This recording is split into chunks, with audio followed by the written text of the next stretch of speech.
Recording live from the Hoban Law Group here in Denver, Colorado, I'm your host, Eric Singular. We're sitting alongside President and founder of the Hoban Law Group, Bob Hoban. Today we are talking about an important issue. Am I even eligible for government financial assistance as a cannabusiness owner? We are joined by the managing attorney of the Hoban Law Group, Garrett Graff. Garrett, thank you for taking the time to be here today and talk about this important subject. Absolutely. Thank you for having me, Eric. Glad to be a part of this. Yeah, absolutely. And tell us, just in the last couple of days, how have you been affected by coronavirus? I imagine you're working from home. Tell us a little bit about how this is shaped out for you.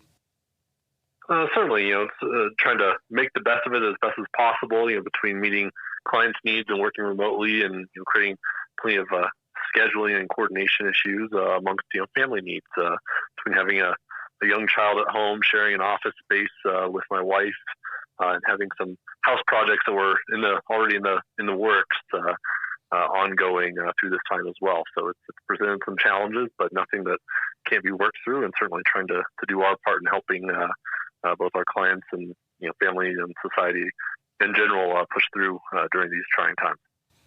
Absolutely, and that kind of brings us to the subject matter that we're talking about, which is the coronavirus has certainly had a big impact on all kinds of businesses, but specifically, what should cannabusiness owners be thinking about right now? What are the issues that should be top of mind for them? Yeah, it's a great question, and it really depends on which aspect of the business you fall into, right?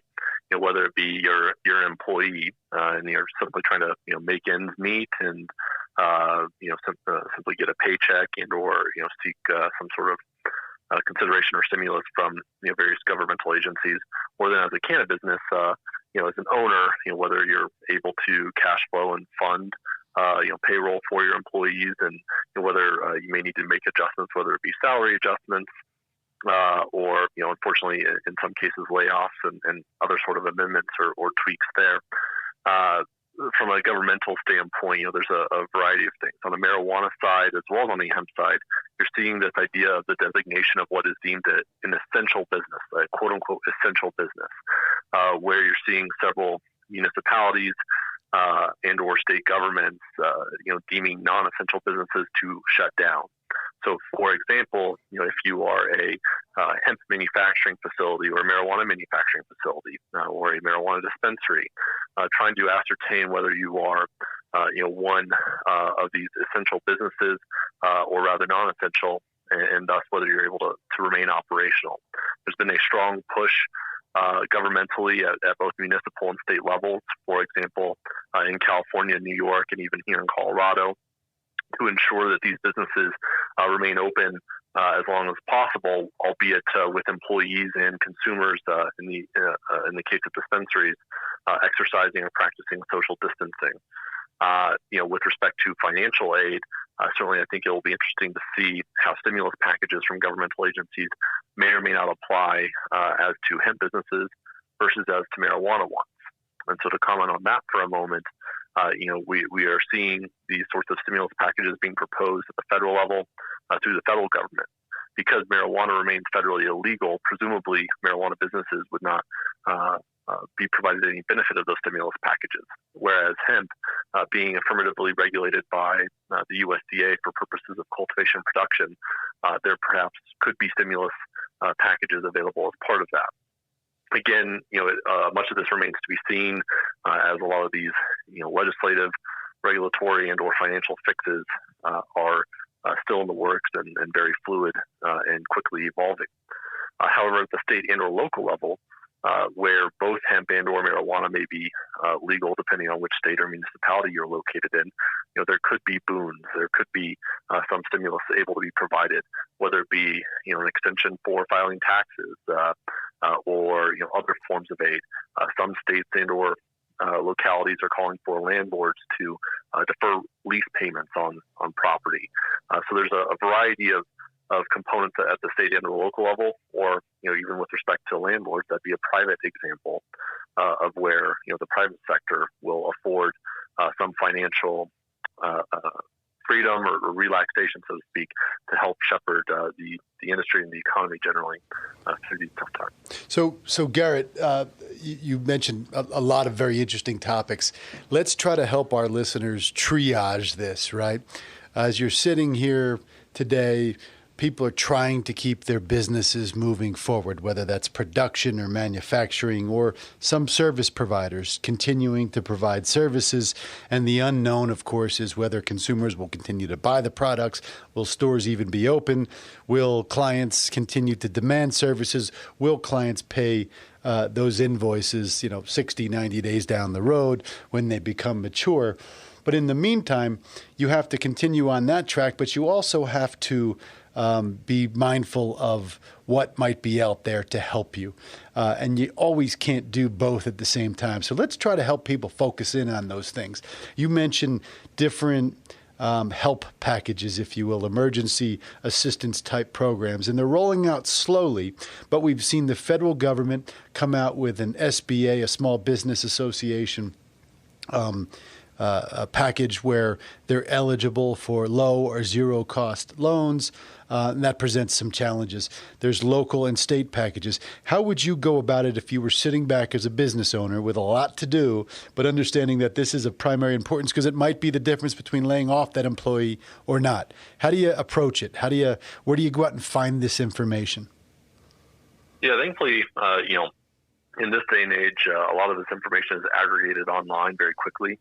So, for example, just some simple Google searches, as you said, the Small Business Administration, or a lot of this obviously is falling underneath the hashtag or other appropriate tag for purposes of the coronavirus, and being able to identify, what are your federal, state, and local programs for purposes of economic stimulus. As you said, at the federal level, it's the Small Business Association, and then depending on what municipality and or state you fall in, looking at these similar agencies at the state level. For example, we're in Colorado. There's a Colorado Department or agency devoted to economic development. And, of course, they're spearheading those efforts within Colorado.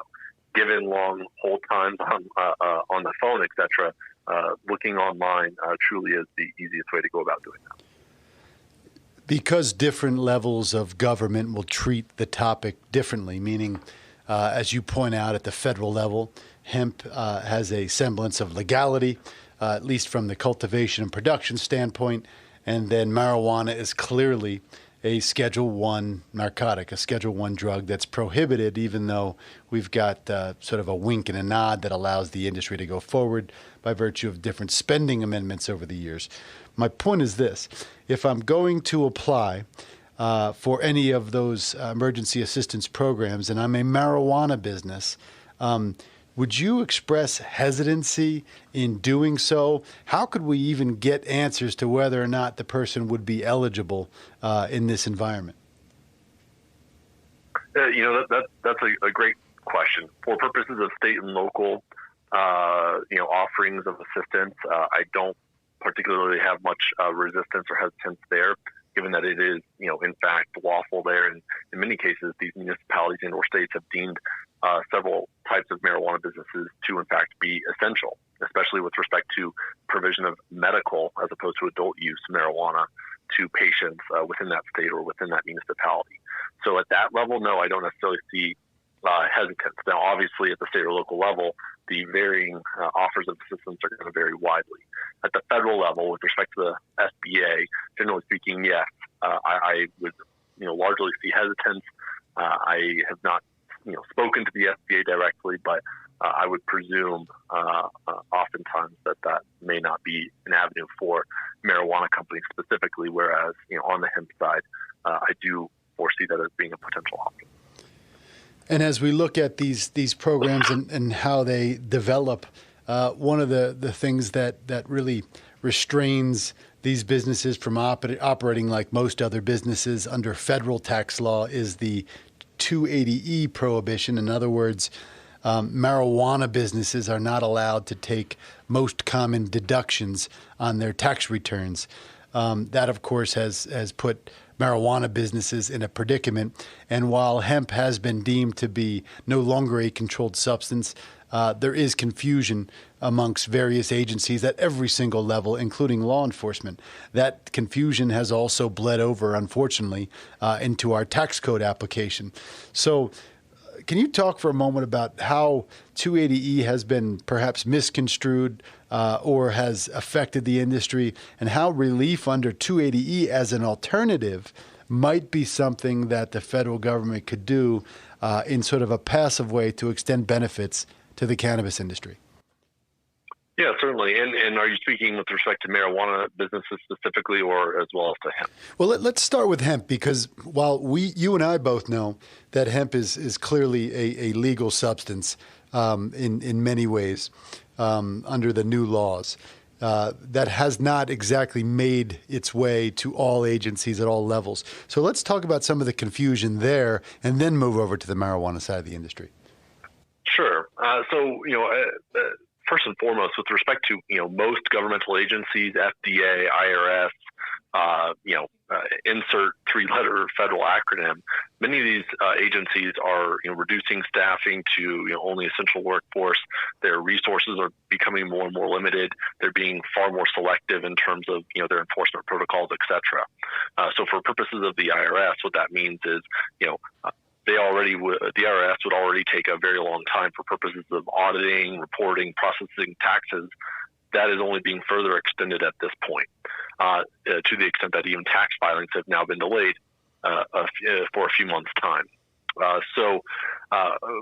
From that perspective, I think that there is some passive benefit being realized for all businesses. As to hemp and the confusion there, yes, IRS 280E relates to the prohibition or preclusion of taking certain deductions, non-COGS, non-cost of goods sold deductions for purposes of the sale or trafficking of federally controlled substances.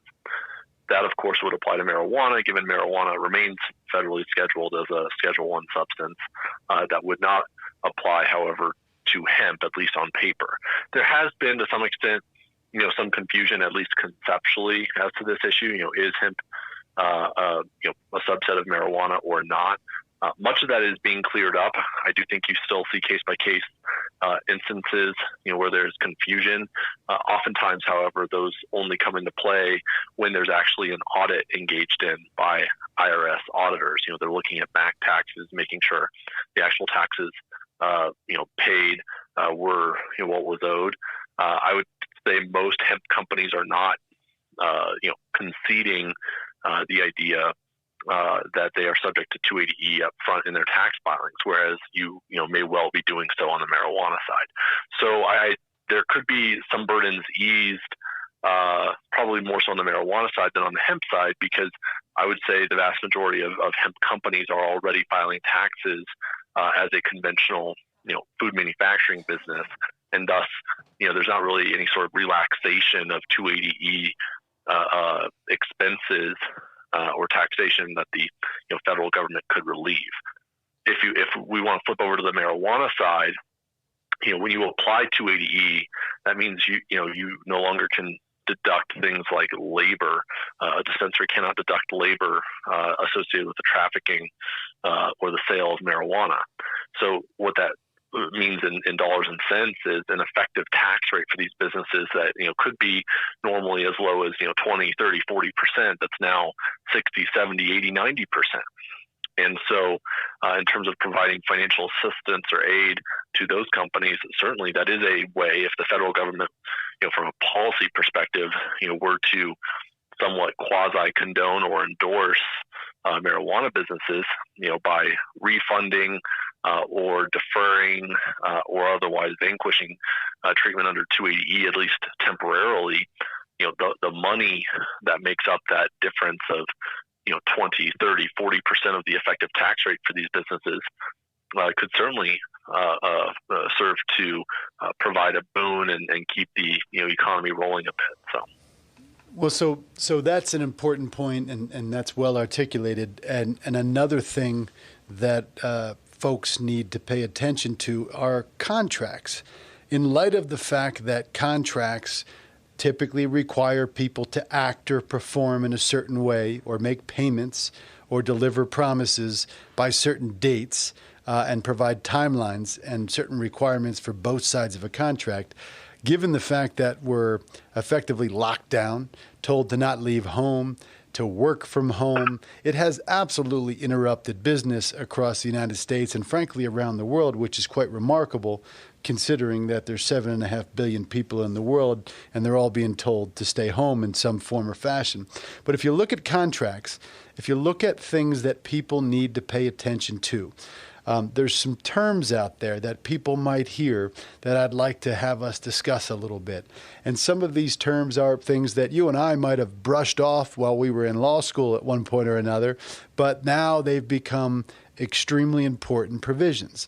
Something called a force majeure clause, something called an act of God provision. Can we talk about contracts for a moment? And, you know, in the absence of speaking hypothetically, if you have any specific examples, let's talk about how we portray and interpret those types of provisions to help people understand what they do or don't have to do, given the fact that everything's basically at a standstill or close to it. No, it's an excellent point. It's certainly become problematic. You know, just to use by way of example, conferences. You know, we've seen over the course of the past month and likely for the next several months, cancellation and or postponement of a wide array of conferences. All these conferences, implicate a number of contracts. The conference promoter's contract with the facility that will be used to host the conference, as well as in the conference promoter's contract with each of the sponsors who are paying, a certain amount of money in order to, have a certain presence at that conference. There's plenty of economic impact, as well as then contractual impact. As you said, force majeure versus, or otherwise known as act of God. You're right. It's not a provision that many lawyers think much about these days. They rarely come into play. But I can certainly tell you, I suspect just about every agreement you see for the next decade is going to have a force majeure because of this pandemic. The purpose of a force majeure or act of God provision is to contemplate what if something happens that entirely prohibits performance that could not have been anticipated or was not the fault of either of the parties to the contract. Thus, this pandemic is the perfect example. If you are the conference promoter and I'm the hotel that is renting out our ballroom to you for purposes of your conference, neither one of us brought this pandemic upon one another. Neither one of us can control the fact that attendees can no longer travel to attend our conference, that food vendors can no longer provide food for our conference, the fact that the sponsors themselves may not have the cash flow or the bandwidth in order to sponsor this conference. And so by virtue of that, how do you basically unlock or unravel a contract? So that's the purpose of the force majeure or act of God provision, is to determine how to nullify or otherwise walk back an agreement that was the purpose of which was frustrated by neither party's own doing or own fault. I see that provision in some agreements, not in all agreements.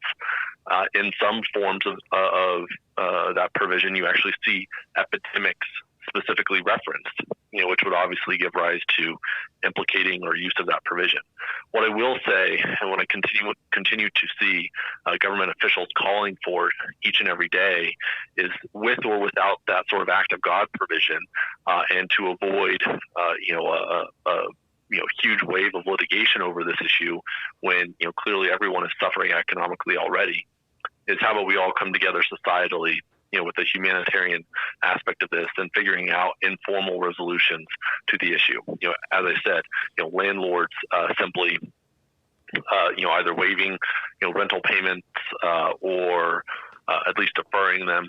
Mortgage companies, even for individuals who are giving a 90-day, no payment necessary, offering for those in financial need.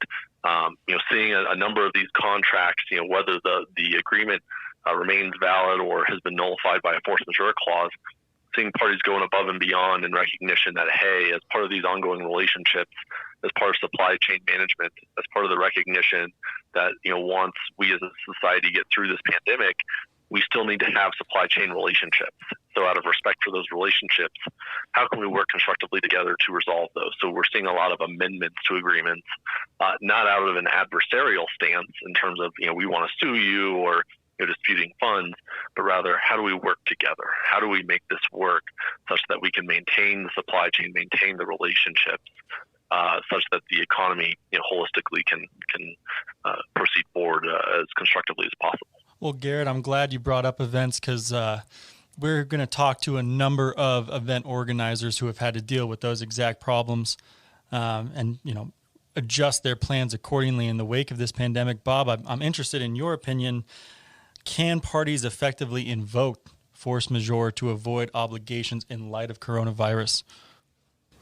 Well, the fundamental question is the coronavirus an act of God, right? Is it something that that anybody had any control over? Another provision to look at is something called impossibility of performance, right? If governments are prohibiting transactions, perhaps movement or transportation, can companies under contracts technically comply with their obligations to perform a specific task if they're not allowed to move or do things? So that's another provision to look at. But ultimately, it remains to be seen how these will be treated. It remains to be seen whether or not this squarely falls under those force majeure, act of God type clauses, although it clearly seems that would apply here. But courts are the ultimate arbiter of how these things are determined. To Garrett's point, if you've got somebody on the other side of an obligation or a contract, communication is your best tool, your best asset right now. Work together, collaborate. As we've talked about with this crisis, people need to collaborate no matter how strong or healthy their business was prior to 2 weeks ago. They need to begin looking forward on how they can work together, form strategic partnerships, communicate, and work through these things.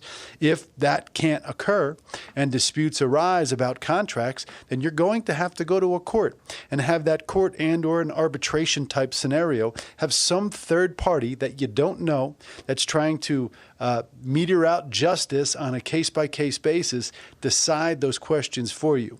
So the advice that you're hearing, and I think the best practice here, as Garrett points out, is communicate. Go out and have those conversations now so it doesn't become a sticking point. Don't pretend it's going to go away. Don't pretend that everything's going to miraculously be better in 3 to 6 weeks or months, whatever the case might be. Instead, take the bull by the horns, communicate, say we are doing our best to keep our business moving forward. We understand that there's obligation X and Y and Z, and let's talk right now about how we can mitigate problems that will come out of that and how we can work together.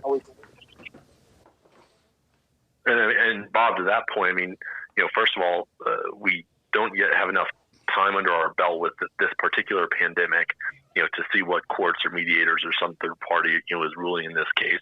We can certainly extrapolate from, previous instances of, similar types of scenarios or settings and how courts have found in that nature. But Bob, I don't know about you. I'm not sure I want to be the one representing a landlord, for example, that's still trying to force a tenant that doesn't have any money or cash flow at this point in time to continue to pay rent. That's certainly not a good look in front of any sort of judge or court or whatnot. Furthermore, then you have concerns about even if you do win such a lawsuit or arbitration, et cetera, if the other side doesn't have an ability to pay and they told you that up front, then what good does that piece of paper saying you win get you? So to Bob's point, and I think what we're both saying is that there's a number of different values and offered by simply communicating and working constructively through the situation with everyone else involved. Well, and this discussion is not intended to get political, but if you really think about some of the options on the table right now, if you think about specific allocations for individuals of $1,000 to $2,000 as a one-time or multi-time payment to get people through this, it seems to me that while that might be attractive to a lot of people, the better public policy might be for the government to take money and resources on a larger scale and work it at a higher level. So people are relieved from obligations, not so that they get a check in their pocket, the majority of which will not be spent on day-to-day necessities, but rather other things that would get in the way. So as this evolves, all of those questions, for better or for worse, will be answered. We can only sit here and think about these things, but the important thing is that we are moving forward, that we're adapting and adopting new patterns of behavior, considering the fact that things probably don't get back to quote unquote normal anytime soon. Yeah, and just to shift the topic a little bit, and I know we're going to have you on again soon, Garrett, so that we can talk about this in more depth. But we just had Stephen Hahn, the head of the FDA, recently come out and say that trying to pull CBD products off the shelves would just be a fool's errand. I know a lot of people were looking forward to maybe getting some more certainty and regulatory clarity this year from the FDA. I imagine they now have bigger fish to fry. What are your thoughts on kind of what's going to come down the pipeline from FDA in regards to hemp regulations this year? Yeah, I mean, even before newly appointed Commissioner Hahn, issued that update to Congress, I think many of us, that are closely clued into the issues, understood and recognized that likely there's, little conclusion or finalization of anything coming anytime soon. And that's only further bolstered at this point by the coronavirus. But, even prior to that, you still had things like, impeachment proceedings in D.C. and a presidential campaign this year, and a number of other issues impacting the ability of Congress, FDA, and other agencies, from determining pathways forward for purposes of CBD regulation. As you said, that's probably a much larger topic on a variety of fronts, but as applied to this pandemic, what we're seeing from FDA, as I previously said, IRS, just about any governmental agency, federal, state, or local out there, state health departments, local health departments, they are all trying to optimize very limited resources at this point in time. So FDA has already come out and generically commented, that many of their, regularly scheduled periodic site inspections and facility audits will no longer occur. There is certainly a priority based upon optimizing the use of resources for high priority or emergency issues. So as we know it, for purposes of local application filings, state application filings, federal registrations and audits, all of these things will be delayed across the board. We're seeing the same thing happen at state and local levels for purposes of, health department inspections, processing of marijuana applications when the state marijuana agency's offices are closed, processing of hemp applications ahead of growing season here in a couple months when the Department of Agriculture is closed. So I guess the ultimate reality is all of these things are going to be delayed across the board. And that has little to nothing to do with hemp, marijuana, CBD, or anything else cannabis related specifically, everything related to the pandemic itself. At the end of the day, we already anticipated CBD regulation being slow moving from FDA anyways. So how much of a delay this is, it's hard to tell, given that, while they might lose some time now, perhaps they pick up some time, months from now as hopefully or ideally some of these issues related to the pandemic are slowed down. Certainly. Hurry up and wait. It's true for a lot of us who are stuck at home right now and social distancing. Nonetheless, Garrett, we really appreciate you coming on and talking about all these important subject matters too. A lot of us out there's a lot of uncertainty, and these are certainly the questions that we should be asking, we should be thinking about in a time like this. Any parting thoughts from you or Bob? Ultimately, I think it's just important to remain hopeful and optimistic, right?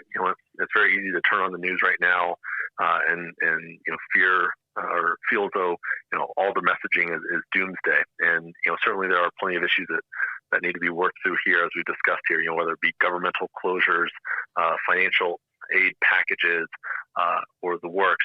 There's a number of things across the board. But at the end of the day, if we all work together and all put a little bit of elbow grease into it, I certainly think that there's plenty of opportunity for many people to come through the other side well, and in a way that we can grow not just this industry, but societally across the board from this experience. And so a lot of that just simply comes down to some of those easy things, such as holding optimism on a day-to-day basis, especially while you're stuck at home, like you said. Well, Garrett, well said. And again, thanks for joining us. Much appreciated. I'll leave with this thought, and it's something we've said before. Panic is absolutely contagious, but so is leadership. And if you can sit back, examine things, and proceed and work with others, that will catch on and that will take over and displace the panic. So thanks for your time, Garrett. Have a good rest of your day, good weekend, and we'll talk with you soon. Thank you, guys. Take care. You too. Thank you for tuning in to this episode of the Hoban Minute special series on coronavirus and cannabis. You can head on over to hoban.law for more information on this podcast or the Hoban Law Group. If you have any ideas for subjects that we should be covering or any questions you want to pose to Bob or myself, shoot us an email at media@hoban.law. And stay tuned for the next episode on this special series, Coronavirus and Cannabis.